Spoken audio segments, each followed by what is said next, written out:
Ok, dobro mi došli u novi video. Ako ste novi ovdje, značilo bi mi da pritisnete to subscribe dugme ispod, a ako ponovo dolazite na moj kanal, a još niste to uradili, pa šta da se radi, život je i dalje lijep.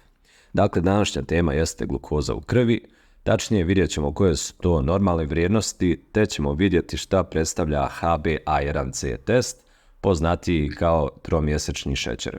Uvijek je zgodno napomenuti da je ovo edukativni materijal, te da nikako ne postavljamo dijagnozu sebi i drugima na YouTube-u, već se to radi isključivo u zdravstvenim ustanovama. Ajmo sad na stvar.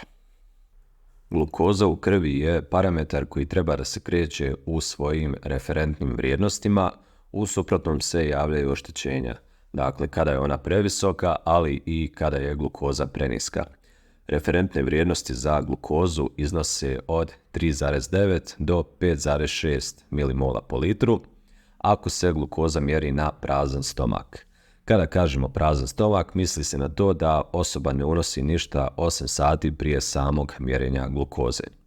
Ako se na prazan stomak izmjeri glukoza u krvi, koja se kreće u vrijednostima od 5,6 do 6,9, to ukazuje na predijabetes, stanje koje se još uvijek može popraviti pod uslovom da se naprave određene izmjene u ishrani i fizičkoj aktivnosti. Ukoliko se na prazan stomak izmjeri glukoza koja je 7 milimola po litru i više, to ukazuje na postojanje dijabetesa. Opet ponavljam, ja sam samo glas koji izlazi iz tvog digitalnog uređaja i ne govorim ti da imaš ili nemaš dijabetes, ali ako već izmjeriš vrijednosti koje prelaze ove referentne, trebalo bi da posjetiš svog ljekara. Ok, vidjeli smo na što ukazuju vrijednosti glukoze koja se mjeri na prazan stomak, ali šta se dešava sa glukozom kada nešto pojedemo ili popijemo neku tečnost koja nije obična voda? Za to postoji jedan standardizovan test koji se naziva OGTT i u tom testu osoba oralno unosi 75 grama glukoze razmućene u vodi. Te se vrijednosti glukoze mjere prije unosa i 2 sata nakon unosa glukoze. Ukoliko rezultati 2 sata nakon unosa glukoze iznose do 7,8 milimola po litru, to se smatra normalnim skokom glukoze.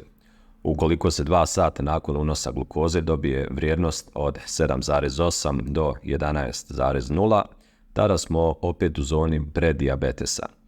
Ukoliko je 2 sata nakon oralnog unosa glukoze, vrijednost glukoze u krvi veća od 11,1 milimola po litru, to ukazuje na dijabetes. Dobro, sada ćemo vidjeti šta predstavlja tromjesečni šećer, odnosno HbA1c test. Šta nam govori ovaj test? Recimo, u nekim slučajevima glukoza u krvi trenutno može biti u referentnim vrijednostima, ali to nam ne govori koliko je ona dobro regulisana tokom dužeg perioda, odnosno da li je to prava slika regulacije glukoze. HbA1c test nam govori u kojem procentu se glukoza vezala za hemoglobin u prethodna 2 do 3 mjeseca. Glukoza u krvi se kod svake osobe u određenom procentu veže za hemoglobin. Međutim, ukoliko je nivo glukoze konstantno povišen, veći procenat hemoglobina će biti vezan za glukozu i upravo taj procenat određuje ovaj test. Normalno, vrijednosti ovog testa iznose do 5,7%. Vrijednosti od 5,7 do 6,4% ukazuju na predijabetes, a vrijednosti preko 6,5% ukazuju na veoma lošu regulaciju glukoze te ukazuju na dijabetes. Ovi procenti se također mogu prevesti u prosječan nivo glukoze u krvi, izražen u milimolima po litru, u prethodna 2 do 3 mjeseca, kao što je prikazano u ovoj tabeli. Na primjer, vidimo da vrijednost HbA1c testa od 6% znači da je srednja vrijednost glukoze u prethodnih nekoliko mjeseci bila 7 milimola po litru. To je to. Još jednom ćemo pregledati glavne referentne vrijednosti za glukozu u krvi i za HbA1c i nadam se da će vam biti koristan ovaj prikaz. Stigli smo do kraja.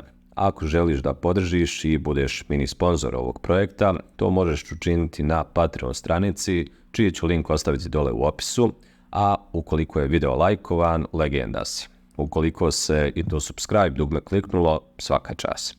Prijatno i srećno sa učenjem.